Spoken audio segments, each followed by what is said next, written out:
अस्सलाम वालेकुम दोस्तों फ्रिज को हमने एक सेट पे लेटा दिया और फिर पीछे इसी में कंप्रेसर के थ्रू ये हवा से निकल रहा है पानी, आप भाई देख सकते हो, क्योंकि जो सीधा होता है उसमें से निकल जाता है लेनों में से, लेकिन जो ये लेने होती है लिक्विड के लिए तो इसी में ये पानी जमा हो जाता है। फिर जो हमारा है वो कूलिंग नहीं कर पाता है, तो इसी वजह से, क्योंकि ये लेने ऐसे आती है तो इसी में जमा पानी हो जाता है। तो इसी को एक सेट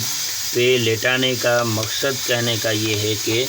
जब ये एक सेट पे हो जाएगा तो सारा पानी जो कचरा है, एयर है, वो नीचे इसी लेन में आ जाएगा, ऊपर से नीचे इसी लेन में आ जाएगा। फिर इनके थ्रू ये निकल कर पूरा इधर से निकल जाएगा। ठीक है दोस्तों, तो